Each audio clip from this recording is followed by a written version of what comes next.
দীর্ঘদিন পর পাঠ করছি হুমায়ুন আজাদের প্রবন্ধ স্বাধীনতা ও বিশ্ববিদ্যালয়। শৃঙ্খলিত সিংহের চেয়ে স্বাধীন গাধা উত্তম। শৃঙ্খল মানুষকে, যে কোনো প্রাণীকে রোধ ও বিনাশ করে, স্বাধীনতা বিকশিত করে। মানুষের মুখ্য লক্ষণ সৃষ্টিশীলতা, যার অন্য নাম প্রতিভা। ওই সৃষ্টিশীলতার প্রতিভার বিকাশের প্রথম শর্ত স্বাধীনতা ও স্বায়ত্তশাসন। স্বাধীনতা শুধু রাজনৈতিক হলে চলে না। তথাকথিত স্বাধীন রাষ্ট্রের অধিবাসী মাত্রই যে স্বাধীন এমন নয়। দ্বিতীয় মহাযুদ্ধোত্তরকালে এ গ্রহের মাঠে ঘাটে জন্ম নিতে থাকে নতুন পতাকা খচিত রাষ্ট্র, এবং তাদের অধিবাসীরা অধীন হয়ে পড়ে দেশি ঔপনিবেশিকদের। তাই এমন ব্যাপারটা বেশ সুলভ হয়ে উঠেছে এখন যে রাষ্ট্রটি স্বাধীন, কিন্তু তার অধিবাসীরা স্বাধীনতাহীন। এমন অবস্থা ক্ষতিকর পরাধীনতার চেয়েও। কেননা রাজনৈতিক পরাধীনতার মধ্যে যে দ্রোহ ও স্বাধীনতা স্পৃহা থাকে জাতির চেতনাস্রোতে, সদ্য স্বাধীনতা তাও থাকে না। সদ্য স্বাধীনতা নষ্ট করে সব কিছু: দ্রোহ, স্বাধীনতা স্পৃহা, মেধা ও প্রতিভা। স্বাধীন দেশে স্বাধিকারহীনতা এক ভয়াবহ ব্যাপার। তাতে সমগ্র জাতি পরিণত হয় দাসে বা জন্তুতে, এবং এক সময় তা বিলুপ্ত হয়ে যেতে বাধ্য। এমন দেশে স্বাধীনতা পায় একমুঠো মানুষ, যারা শক্তিমান কিন্তু প্রতিভাবান নয়। সারা দেশে হয়ে ওঠে তাদের স্বেচ্ছাচারের লীলাভূমি। কিন্তু যে কোনো জাতির বিকাশের জন্য অপরিহার্য স্বাধীনতা আর স্বায়ত্তশাসন। কোনো রাষ্ট্রে কেউ হবে অবাধ স্বাধীন, আর বিপুল জনমগুলি হবে পরিমিতভাবে স্বাধীন। এমন অবস্থা জাতির দুরারোগ্য ব্যাধির লক্ষণ। রেশন করা স্বাধীনতা পরাধীনতার চেয়েও অনিষ্টকর। একটি জাতি কতটা উন্নত ও সৃষ্টিশীল, তার মাপকাঠি রূপে ব্যবহার করা যায় স্বাধীনতাকে। ওই জাতি কতটা ভোগ করে স্বাধীনতা ও স্বায়ত্তশাসন, তার পরিমাণ জানলে পরিমাপ করা সম্ভব তার উন্নতি ও সৃষ্টিশীলতার মাত্রা। পৃথিবীর বিভিন্ন দেশ ও জাতির দিকে তাকালে স্পষ্ট প্রতিভাত হয় যে উন্নত জাতিমাত্রই বিপুল স্বাধীনতাভোগী, আর অনুন্নতরা বেঁচে আছে রেশন করা স্বাধীনতা স্বায়ত্তশাসনে। একটি জাতি ও রাষ্ট্র অসংখ্য প্রতিষ্ঠানের সমষ্টি। মানুষ জীবনের প্রয়োজনে গড়ে তোলে বিভিন্ন প্রতিষ্ঠান। মুদির দোকান থেকে বিশ্ববিদ্যালয়ের উদ্ভব প্রতিষ্ঠার মূলে আছে জীবনের চাহিদা। প্রতিষ্ঠানের জন্য জীবন নয়, জীবনের জন্য প্রতিষ্ঠান। বিশ্ববিদ্যালয় ওই প্রতিষ্ঠানগুলোর মধ্যে অনন্য। বিশ্ববিদ্যালয় ব্যাংক নয়, জীবন বীমা সংস্থা নয়, আমদানি রপ্তানির প্রতিষ্ঠান নয় এমনকি মন্দির, মসজিদ, গির্জা। সমস্ত প্রতিষ্ঠানের মধ্যে বিশ্ববিদ্যালয় পবিত্রতম ও সর্বজনীন। ব্যাংক, বীমা সংস্থা, আমদানি রপ্তানি কেন্দ্র ও অজস্র পার্থিবতামুখী প্রতিষ্ঠান অত্যন্ত প্রয়োজনীয়, কিন্তু তার সাথে মহত্বের, পবিত্রতার সম্পর্ক কেউ খোঁজে না। উপাসনালয়ের সঙ্গে পবিত্রতার ভাবনা জড়িত হয়ে আছে প্রথাগতভাবে, কিন্তু বিশ্ববিদ্যালয় তারও ঊর্ধ্বে। কেননা বিশ্ববিদ্যালয় সর্বমানবের, হিন্দু, মুসলমান, বৌদ্ধ, খ্রিস্টান ও অজস্র ধর্মাবলম্বীর, বর্ণের, গোত্রের ও শ্রেণীর। বিশ্ববিদ্যালয় এমন আরাধনাস্থল যেখানে মিলিত সবাই, আর ওই আরাধনা ভবনে যার আরাধনা করা হয় তার নাম জ্ঞান। আমি ব্যক্তিগতভাবে মহৎ ও পবিত্র শব্দগুচ্ছের মহিমা সাধারণত স্বীকার করি না, কিন্তু বিশ্ববিদ্যালয়ের মহৎ ও পবিত্রতা বোঝানোর জন্য এদের চেয়ে অর্থময় শব্দ আমার জানা নেই। তাই স্বীকার করে নিতে হয় যে জাতির প্রতিষ্ঠানগুলোর মধ্যে বিশ্ববিদ্যালয় অনন্য, তা পৃথক অনন্য পার্থিব প্রতিষ্ঠান থেকে। যারা এই সত্য স্বীকার করে না, বিশ্ববিদ্যালয় ও বীমা সংস্থাকে চালাতে চায় একই বিধিতে, তারা ভ্রান্ত, জাতির জন্য ক্ষতিকর। আপাত দৃষ্টিতে বীমা সংস্থা অনেক গুরুত্বপূর্ণ বিশ্ববিদ্যালয়ের থেকে। কেননা প্রথম প্রতিষ্ঠানটি অর্থকরী, আর দ্বিতীয়টি শুধুই অর্থ ব্যয় করে। দ্বিতীয়টি সৃষ্টি করে জ্ঞান, যা সবচেয়ে মূল্যবান সম্পদ মানুষের। জ্ঞান সৃষ্টি, সম্প্রচার, বিভিন্ন প্রতিযোগী জ্ঞানের মধ্যে বিতর্ক, বিচার ও পরিশেষে সিদ্ধান্তে উপনীত হওয়ার লক্ষ্য ও দায়িত্ব বিশ্ববিদ্যালয়ের। বিশ্ববিদ্যালয় বলতে দালান কোঠা, কলা বা বিজ্ঞান ভবন, গ্রন্থাগার, গবেষণাগার ও অন্যান্য সহায়ক উপকরণ বোঝায় না। এগুলো কোনো বিশ্ববিদ্যালয়ের প্রকৃত সম্পদ নয়। বিশ্ববিদ্যালয়ের প্রকৃত সম্পদ জ্ঞান। যার চর্চা হয় কিছু দালান ভবন গবেষণাগারে। জ্ঞান চর্চার জন্য স্বাধীনতা অপরিহার্য, কেননা সত্য কোনো রাষ্ট্রিক বিধি, সামাজিক নিষেধ, ধর্মীয় অনুশাসন মেনে চলে না। জ্ঞান ও তার সত্যের সাথে মিল নাও হতে পারে প্রথাগত সামাজিক, রাষ্ট্রিক, ধর্মীয় বিশ্বাসের, এবং না হয় স্বাভাবিক, কেননা প্রথা এড়াতে না পারলে জ্ঞানের অগ্রগতি অসম্ভব। যে প্রথা পরিক্রমায় ব্যস্ত, তা কোনো জ্ঞান নয়। সভ্যতার ইতিহাস প্রথা ও মুক্ত জ্ঞানের সংঘর্ষের কাহিনীতে পরিপূর্ণ। যুগে যুগে দেখা গেছে প্রথা ও প্রথা বিরোধীরা নতুন জ্ঞানান্বেষীদের পীড়ন করেছে হিংস্রভাবে, কিন্তু তাতে ভবিষ্যৎমুখী জ্ঞান আর সত্য পরাস্ত হয়নি। এককালের জ্ঞান পরবর্তীকালে প্রথা, সংস্কার ও অন্ধবিশ্বাসে পরিণত হতে পারে, বাধা দিতে পারে জ্ঞান চর্চায়। বিশ্ববিদ্যালয়ের দায়িত্ব হচ্ছে স্বাধীনভাবে জ্ঞান চর্চার জলবায়ু তৈরি করে রাখা, যাতে কোনো বিশ্বাস, স্বার্থ, সংস্কার কারাগারে তুলতে না পারে। এই স্বাধীন জ্ঞান চর্চার জন্য স্বাধীনতা, স্বায়ত্তশাসন প্রথম শর্ত। রাষ্ট্র ও সমাজকে মেনে নিতেই হবে যে তার বিশ্ববিদ্যালয় নামক যে অনন্য প্রতিষ্ঠান রয়েছে, তাকে দিতে হবে অপার স্বাধীনতা। এজন্য বিশ্ববিদ্যালয় মাত্রই রাষ্ট্রের ভেতরে রাষ্ট্র, দেশের ভেতরে সবচেয়ে মুক্ত, স্বাধীন, স্বায়ত্তশাসিত পরিমণ্ডলের নাম বিশ্ববিদ্যালয়। বিশ্ববিদ্যালয় যে রাষ্ট্রের ভেতরে রাষ্ট্র, তা দেশ ও সমাজের স্বার্থেই। কেন বিশ্ববিদ্যালয়ের দরকার এত স্বায়ত্তশাসন? প্রয়োজন রাষ্ট্রের ভেতরে রাষ্ট্র হওয়া। এমন বৈশিষ্ট্য অন্য কোনো প্রতিষ্ঠানের প্রয়োজন নয়। কিন্তু কেন প্রয়োজন বিশ্ববিদ্যালয়ের? উন্নত দেশগুলো, যাদের কয়েক শতাব্দী ধরে ধারাবাহিকভাবে বিশ্ববিদ্যালয় পরিচালনার অভিজ্ঞতা রয়েছে, স্বীকার করে নিয়েছে বিশ্ববিদ্যালয়ের স্বাধীনতা ও স্বায়ত্তশাসন।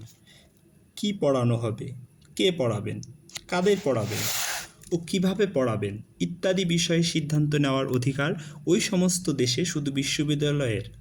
তাতে রাষ্ট্র বা সমগ্র সমাজ প্রভাব বিস্তার করতে উদ্যত হয় না।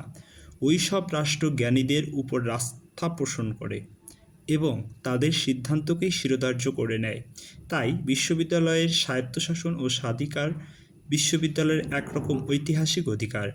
কিন্তু কোনো অধিকার একবার পাওয়া গিয়েছিল বলেই যে তা চিরকাল পাওয়া যাবে এমন নয়, বরং এখন দেখা যায় ঐতিহাসিক অধিকারই বর্তমান অধিকারের বিরুদ্ধে যায়।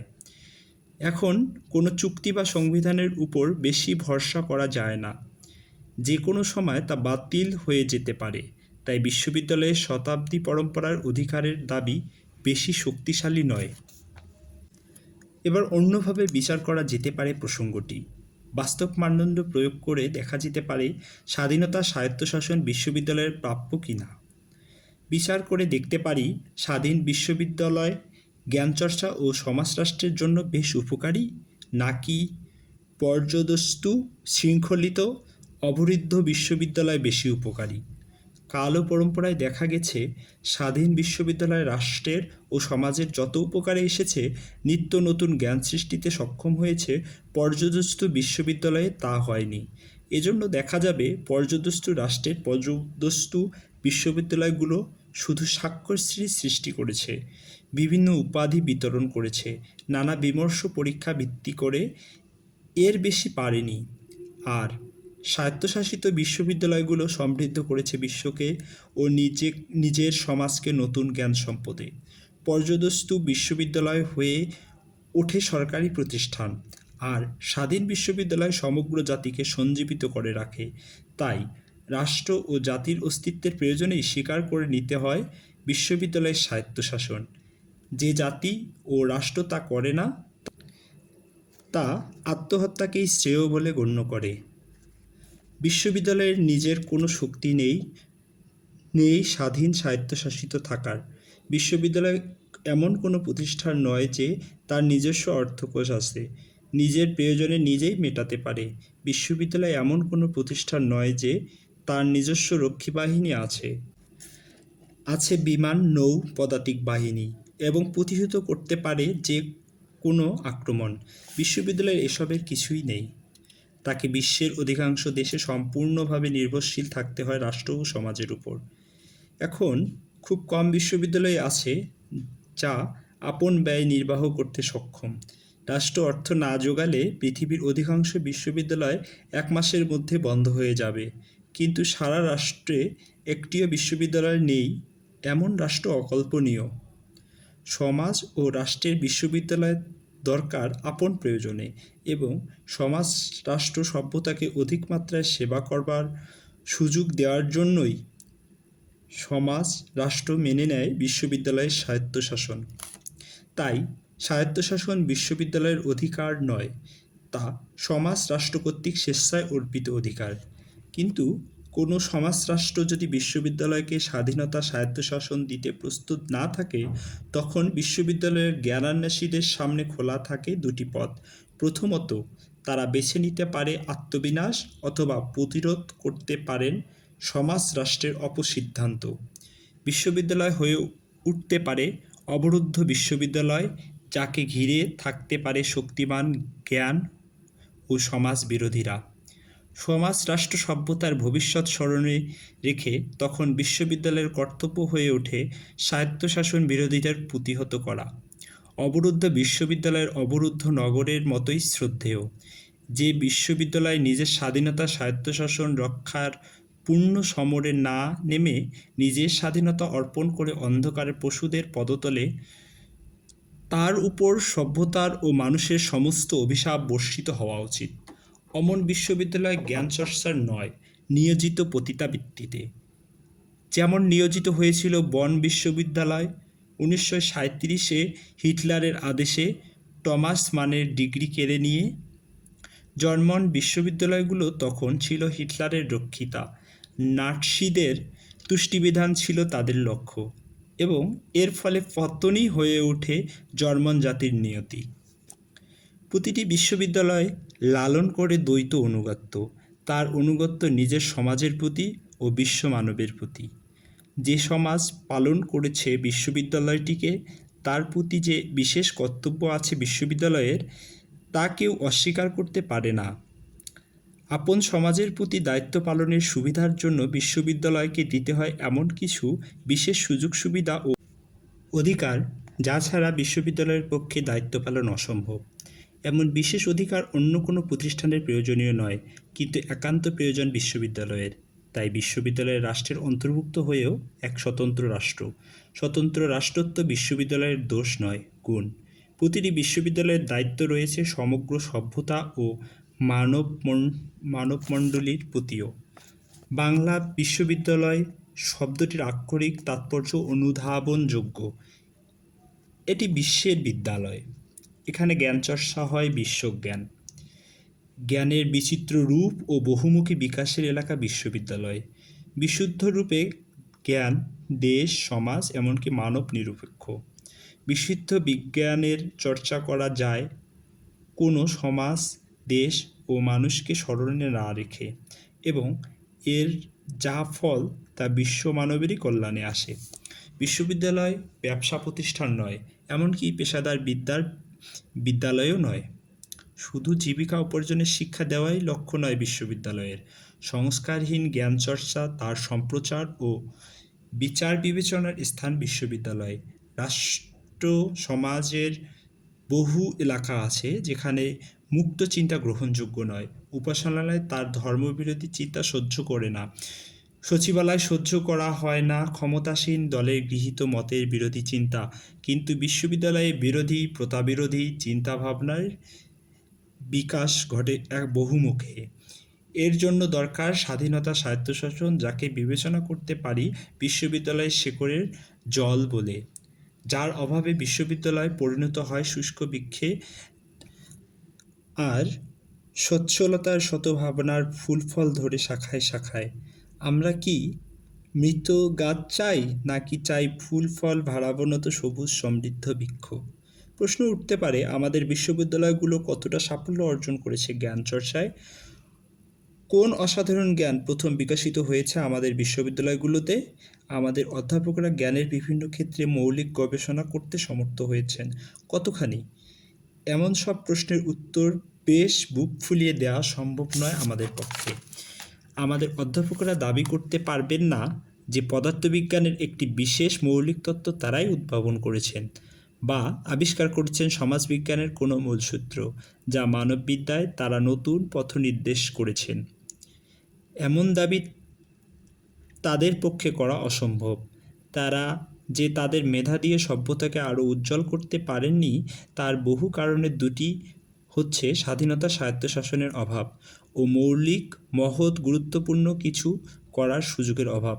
ঢাকা বিশ্ববিদ্যালয় পরিচালনার বিধি সমূহ 1921 থেকে 1983 পর্যন্ত লক্ষ্য করলে বোঝা যায় যে বিধি প্রণেতারা বিশ্ববিদ্যালয়কে একরকম প্রাথমিক বিদ্যালয় বলেই ভেবেছেন।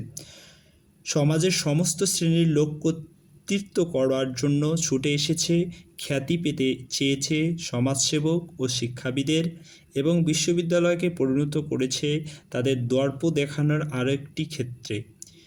গৌণ থেকে গেছেন শিক্ষক ও ছাত্ররা। ব্রিটিশ যুগে তবুও কিছুটা স্বায়ত্তশাসন ছিল ঢাকা বিশ্ববিদ্যালয়ের, কিন্তু পাকিস্তানকালে তা পরাধীন হয়ে ওঠে এবং 60-এর দশকে প্রণীত বিধিতে বিশ্ববিদ্যালয়ের শিক্ষকরা হয়ে ওঠেন রাষ্ট্র পরিচালকদের দাস। এমন দাসত্ব মৌলিক জ্ঞানচর্চার পরিপন্থী। তবু ঢাকা বিশ্ববিদ্যালয় ও অন্যান্য বিশ্ববিদ্যালয়ের শিক্ষকরা অব্যাহত রেখেছেন জ্ঞানচর্চার ধারা। শিক্ষক সম্পর্কে আমাদের সমাজে বেশ ভণ্ড, রহস্যজনক ও পীড়নকারী মনোভাব পোষণ করে। একটি বলি, শিক্ষকেরা শ্রদ্ধেয় খুবই শোনা যায় আমাদের সমাজের চারদিকে, কিন্তু বাস্তবে দেখা যায় বিপরীত আচরণ। কেউ কারো চেয়ে সহজাতভাবে বা পেশাগতভাবে বেশি শ্রদ্ধেয় হতে পারে না, তবু শিক্ষক জ্ঞান দিয়ে থাকেন বলে বিশেষ শ্রদ্ধার পাত্র হয়ে উঠতে পারেন জ্ঞানার্থীদের কাছে। কিন্তু সমাজ ও রাষ্ট্র শিক্ষকদের সাথে যে আচরণ করে তাতে শ্রদ্ধার মাত্রাধিক্য ঘটে না, বরং পীড়নকারী মনোভাবই স্পষ্ট হয়ে ওঠে। আমাদের সমাজ শিক্ষকদের অসহায় ও দারিদ্র্য দেখাতে পছন্দ করে, যেন শিক্ষকের দরিদ্রই তার শ্রদ্ধেয় হওয়ার চাবিকাঠি। কিন্তু দরিদ্রকে কেউ সম্মান করে না, তাই দরিদ্র শিক্ষককেও করে না। প্রাথমিক মাধ্যমিক বিদ্যালয়ের শিক্ষকদের কথা ছেড়েই দেওয়া যায়, এমনকি বিশ্ববিদ্যালয়ের শিক্ষকদের একটা বড় অংশ বাধ্য হন যে জীবনযাপনে তা জ্ঞান সাধনার সহায়ক নয়। যার জীবনের প্রাথমিক চাহিদাগুলো অপূর্ণ, তার থেকে অসামান্য কিছু প্রত্যাশা করা যায় না।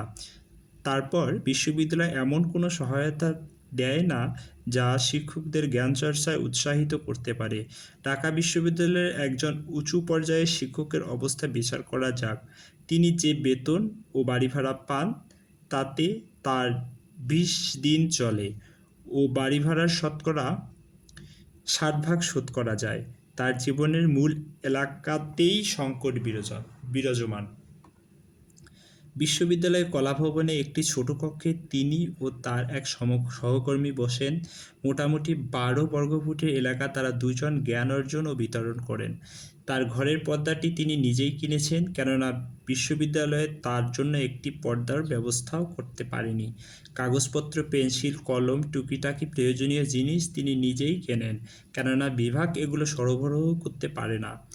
বিভাগ তাকে একটা গ্লাস ও টাওয়েল দেয়। কেন দেয় তিনি বুঝতে পারেন না। তার টেবিলটি উচ্চমান করণিকের, তার চেয়ারটি জীর্ণ, ছাত্রটা যেগুলোতে বসে সেগুলো জীর্ণতর। বিভাগে 2 জন পিয়ন আছে, তারা চেয়ারম্যানকে নিয়েই ব্যস্ত। তার ডাকে কোনো পিয়ন সাড়া দেয় না। তার কিছু টাইপ করাতে হলে ছুটে যেতে হয় বাইরে, বা বিভাগীয় টাইপিস্টকে বারবার অনুরোধ করে 1 সপ্তাহ 2 পাতা টাইপ করাতে পারেন। বিশ্ববিদ্যালয়ের জিরক্স করার সুবিধা আছে, কিন্তু তিনি সরাসরি জিরক্স করতে পারেন না নিজের পয়সায়ও। সভাপতির সম্মতি লাগে। এ হচ্ছে ঢাকা বিশ্ববিদ্যালয়ের একজন উচ্চপদস্থ শিক্ষকের সুযোগ সুবিধা। এতে তো ফাইল লেখা যায় না, মহাগ্রন্থ তো লেখা দূরের কথা। আধুনিককালের মহাগ্রন্থ কিভাবে লেখা হয় তা আমরা জানি। প্রধান লেখককে সহায়ক রূপে থাকেন কয়েকজন সহকারী, যারা তাকে বাঁচিয়ে দেয় অনেক শারীরিক শ্রম থেকে। আমাদের বিশ্ববিদ্যালয়ের শিক্ষকেরা যারা গ্রন্থ রচনা করেন তারা মানস প্রেরণাতেই রচনা করেন, বিশ্ববিদ্যালয় তাতে কোনো উৎসাহ দেয় না। আরও একটি প্রসঙ্গ তোলা দরকার। এককালে শিক্ষকদের গুরু জ্ঞান করা হতো, আর এখন বিবেচনা করা হয় প্রতিষ্ঠানের কর্মচারী রূপে। বিশ্ববিদ্যালয়ের শিক্ষকদের তো অনেকটা মূল্যায়নই করা হয় উপসচিব, যুগ্ম সচিব প্রভৃতির সাথে তুলনা করে, কিন্তু শিক্ষকেরা কর্মচারী নয়, যে অর্থে অন্যান্য প্রতিষ্ঠানের কর্মীরা কর্মচারী। ঐতিহাসিকভাবে ক্ষমতাবঞ্চিত আমাদের সমাজের মানুষেরা ক্ষমতা খুব ভালোবাসে, স্বেচ্ছাচার তাদের খুবই পছন্দ। আমরা জাতিগতভাবে এমন ধারণা পুষি যে যদি স্বেচ্ছাচার করতে না পারি, যাকে তাকে মারতে কাটতে পদচ্যুত করতে না পারি, তাহলে ক্ষমতা কিসের? তাই সারা সমাজ ক্ষমতালোভী ও স্বেচ্ছাচারী। বিশ্ববিদ্যালয়ের একটি গৌণ এলাকা হচ্ছে প্রশাসন। ওই কিন্তু ওই এলাকাতেই ক্ষমতা বিরাজ করে বলে ওইটা উঠেছে মুখ্য এলাকা। বিশ্ববিদ্যালয়ের প্রশাসনের প্রধান উপাচার্য ক্ষমতামোহে এ পদটিকে অন্যায়ভাবে বেশি গুরুত্বপূর্ণ করে তুলেছে। এ পদটিকে ঘিরে জড়ো হয় বিশ্ববিদ্যালয়ের সমস্ত সম্পদ ও ক্ষমতা। প্রত্যাশা করতে পারি উপাচার্য বিশ্ববিদ্যালয়ের প্রধান ব্যক্তি হবেন বিশিষ্ট পণ্ডিত। তার রচনাবলী সমৃদ্ধ করবে আমাদের জ্ঞানভাণ্ডার। কিন্তু বিভিন্ন বিশ্ববিদ্যালয়ের উপাচার্য তালিকা আমাদের সীমাহীনভাবে হতাশ করে। দেখতে পাই আমাদের বিশ্ববিদ্যালয়গুলোর উপাচার্যেরা সাধারণত পণ্ডিত ব্যক্তি নন, তারা আমলা মাত্র। এমন অবস্থা বিশ্ববিদ্যালয়ের জন্য ক্ষতিকর। বিশ্ববিদ্যালয়কে প্রকৃত জ্ঞান কেন্দ্রে পরিণত করতে হলে উপাচার্য পদটিকে বিশিষ্ট পণ্ডিতদের জন্যই নির্ধারিত রাখতে হবে। এমন একটি বিধি আরোপ করা যেতে পারে যে যিনি অন্তত 10টি গুরুত্বপূর্ণ গ্রন্থ রচনা করেননি, তিনি উপাচার্য পদের জন্য উপযুক্ত নন। এমন বিধি ক্ষমতালোভীদের উৎসাহী করে তুলবে জ্ঞান চর্চায় এবং বিশ্ববিদ্যালয় তথাকথিত রাজনীতি ও আমলাবৃত্তির মুঠো থেকে মুক্তি পাবে। প্রশাসনের অন্যান্য এলাকায় প্রাধান্য দিতে হবে পণ্ডিতদের, যাতে বিশ্ববিদ্যালয়ে শুধু পাণ্ডিত্যের মহিমাই স্বীকৃত হয়, অন্য কোনো মহিমা নয়। এটা একটা আন্তর্জাতিক ও সার্বকালিক ব্যাপার যে বিশ্ববিদ্যালয় ও রাজনীতি বেশ ঘনিষ্ঠ জড়িত। ছাত্র সমাজ বিশেষভাবে রাজনীতি কাতর, আর শিক্ষকেরাও একরকম রাজনীতি ভূমিকা পালন করে থাকেন। তৃতীয় বিশ্বের দেশগুলোতে যেখানে দারিদ্র্য ও সংকট জীবনের নিত্যসঙ্গী, শোষণ যেখানে অবাধ, ব্যক্তি স্বাধীনতা যেখানে অস্বীকৃত, সেখানে ছাত্র রাজনীতি চরমভাবেই দেখা যায়। ছাত্ররা এসব দেশে রাজনীতি করে, মিছিল সহ রাস্তায় নামে, কখনো দালানে যানবাহনে আগুন লাগায়। এগুলো বড় ঘটনা, তবে এর চেয়েও বড় ঘটনা হচ্ছে এরা প্রতি মুহূর্তে এমন করে না। যদিও এসব দেশের অবস্থা প্রাত্যহিক মিছিল, স্লোগান, ধ্বংসাত্মক কাজের জন্য খুবই চমৎকার। ছাত্র রাজনীতি যারা বন্ধ করতে চায় তারা খুবই মহৎ মানুষ, যা বা দেবতা বা নির্বোধ। যদি শাসকেরা মনে করে যে ছাত্ররা কেন রাজনীতি করে, তারা খুঁজে বের করবে সে সমস্ত কারণ এবং রাষ্ট্রিক ইন্দ্রজালে সমাধান করে দেবে সমস্ত সমস্যা। তাহলে তাদের মহৎ মানুষ, এমনকি দেবতা বলে মানতেই হয়।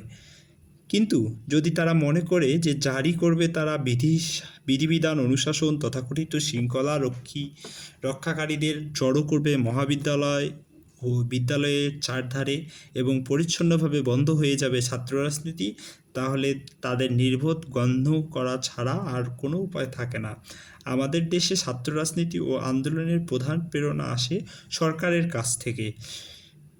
সরকার এমন কিছু উদ্যম দেখায় যা আন্দোলনের উৎসাহ দেয়। বেশ দশক ধরেই দেখা যাচ্ছে সরকার শিক্ষা, জ্ঞান ও তার মানে উৎসাহী নয়। বিশ্ববিদ্যালয়ে তাদের বিশেষ কোনো আগ্রহ নেই, কিন্তু বিশেষ আগ্রহ আছে তাদের ছাত্র রাজনীতিতে অংশ নেয়। এটা অত্যন্ত দুঃখজনক যে আমাদের সরকার মাত্রই অতি শাসনে আগ্রহী। তাদের মনোভাব অনেকটা এমন যে যেহেতু তারা শাসক, তাই তারা নিয়ন্ত্রণ করবে সব কিছু, রাষ্ট্রনীতি থেকে শুরু করে বনের পাখির উড়ালের নিয়মকানুনও। অতি নিয়ন্ত্রণ ও শাসন প্রবণতা দেশে ও বিশ্ববিদ্যালয়ে সংকট সৃষ্টি করে। তৃতীয় বিশ্বের ছাত্র সমাজে বড় অংশ প্রগতিশীল ও বিদ্রোহী। তারা বয়স্কদের শোষণ, সুবিধাবাদ, অন্যায়ের যেমন সংশোধন চায়, তেমনি চায় দেশের সাধারণ মানুষের অধিকার প্রতিষ্ঠা। তাই ছাত্ররা অনেকটা বিবেকের ভূমিকায় পালন করে থাকে। যারা তারা আত্মদানেও সমর্থ। দেশ বিদেশের উদাহরণ না এলে বাংলাদেশের 2টি উদাহরণই এখানে উল্লেখ করতে পারি। 52 আন্দোলনের মতো অসাধারণ ঘটনা ছাত্রদেরই সৃষ্টি। তারাই সেদিন বপন করেছিল বাংলাদেশের বীজ। 70-71 দেশকে স্বাধীনতার দিকে এগিয়ে দিয়েছে ছাত্ররাই। বিবেচক রাজনীতিকদের সিদ্ধান্ত গৃহীত হলে বাংলাদেশ আজও থাকত পাকিস্তানের উপনিবেশ। বাংলাদেশ ছাত্ররা বিদ্রোহী ও ত্রাতার ভূমিকা পালন করেছে, কিন্তু এটা এক ঐতিহাসিক পরিহাস যে প্রাক্তন বিদ্রোহীরা সর্বদা প্রশংসিত আর সমকালীন বিদ্রোহীদের প্রাপ্য মৃত্যু বা কারাদণ্ড। প্রাক্তন বিদ্রোহীদের নির্দ্বিধায় প্রশংসা করা যায়। প্রগতিশীল থেকে প্রতিক্রিয়াশীল থেকে পতিতা সবাই তাদের স্তব করে, তাদের লাশের উপর স্তম্ভ ওঠে। কিন্তু বিপদ শুধু সমকালীনদের নিয়ে, তিরস্কার ও দণ্ডই তাদের নিয়তি। কিন্তু যতদিন নারকী সমাজ ব্যবস্থা ও ছাত্র থাকবে ততদিন থাকবে ছাত্র রাজনীতি। শিক্ষকদের রাজনীতি নিয়েও কথা ওঠে ও অভিযোগ তোলা হয় যে বিশ্ববিদ্যালয়ের শিক্ষকরা রাজনীতি পরায়ণ। এটাও ভুল ব্যাখ্যার ফল। রাজনীতি এখন সবাই করে, আর শিক্ষকরা সাধারণত যে রাজনীতি করে তাতে বিবেকের প্রকাশ বলে গণ্য করতে পারি। কেননা আমাদের দেশে এমন পরিস্থিতি দুর্ভাগ্যক্রমে আসে মাঝে মাঝেই, যখন মৌনতা হচ্ছে অস্বচ্ছতা ও বিবেকশূন্যতা। বিভিন্ন সময়ে বিভিন্ন সরকার বিশেষ বিশেষ শিক্ষককে বিশেষভাবে রাজনীতিপ্রবণ বলে শনাক্ত করে থাকে। এটাও হয় ভুল শনাক্তি। কয়েক দশকে বিশ্ববিদ্যালয়ে যে শিক্ষকেরা শাসক সম্প্রদায়ের অন্তর্ভুক্ত হয়েছেন তাদের কিন্তু কোনো সরকারের রাজনীতি দুষ্ট মনে করে না, কেননা ওই ব্যক্তিরা নিজেদের স্বার্থ ছাড়া আর কোনো বিবেকী ভূমিকা কখনো পালন করেনি। যারাই বিবেকবান তারাই রাজনীতিপ্রবণ, এমন ভাবা ভুল। শিক্ষকেরা বা তাদের একটি খণ্ডাংশ যা করেন তা হচ্ছে স্বাধীনতা স্বায়ত্তশাসনের চর্চা, দেশকে শোষণমুক্ত করবার চেতনার চর্চা। এটুকু চর্চার অধিকার ও দায়িত্ব যদি তাদের না থাকে তাহলে তাদের শিক্ষকত্ব শূন্য বুলি মাত্র। জ্ঞানের অবাধ দেশিক ও সার্বজনীন চর্চার কেন্দ্রে বিশ্ববিদ্যালয়। জ্ঞান চর্চার প্রাথমিক শর্ত স্বাধীনতা স্বায়ত্তশাসন। স্বাধীনতা স্বায়ত্তশাসনের বিশ্ববিদ্যালয়ের বিশেষ অধিকার। সমাজ রাষ্ট্র এ অধিকার স্বেচ্ছা অর্পণ করে বিশ্ববিদ্যালয়ের উপর, যাতে বিশ্ববিদ্যালয় চূড়ান্তভাবে সেবা করতে পারে দেশ, জাতি ও সভ্যতাকে। যারা এই অধিকার হরণ করতে চায় দেশ, জাতি, সভ্যতার নামে তাদের প্রতিরোধ করা দরকার, নইলে ভবিষ্যৎ জাতি সমাজ সত্যতা অভিযোগ তুলবে যে তাদের পূর্বপুরুষরা জ্ঞানচর্চার পবিত্র অধিকার রক্ষার সমরে না নেমে পরিণত হয়েছিল অন্ধশক্তিমানদের রক্ষিতায়। প্রতিটি বিশ্ববিদ্যালয়ের তোরণে বড় বড় অক্ষরে খচিত থাকা উচিত দক্ষিণ আফ্রিকার উইট ওয়াটার স্ট্যান্ড বিশ্ববিদ্যালয়ের মহাবাণীটি। আমরা যারা জ্ঞান চর্চা ও অন্বেষণে এখানে সমবেত তাদের পবিত্র দায়িত্ব এ মূল্যনীতি চিরভাস্বর রাখা যে বিশ্ববিদ্যালয়ে এমন স্থান যেখানে জাতি ধর্ম বর্ণ নির্বিশেষে নরনারীরা মিলিত হয় জ্ঞানান্বেষণে ও জ্ঞানাগ্রসরণের জন্য। জ্ঞানচর্চা আমরা স্বাধীন ও স্বায়ত্তশাসিত। বিশ্ববিদ্যালয়ের স্বাধীনতা ও স্বায়ত্তশাসনে যারা বিধিবিধান অনুশাসন ও অন্যান্য প্রক্রিয়া খর্ব করতে উদ্যত হবে তাদের আমরা প্রতিহত করে জ্ঞানচর্চায় স্বাধীনতা ও স্বায়ত্তশাসন যে কোনো পরিস্থিতিতে রক্ষা করব। আমরা যার নামে আত্মোৎসর্গিত তার নাম বিশ্ববিদ্যালয়ের স্বাধীনতা ও স্বায়ত্তশাসন। ধন্যবাদ।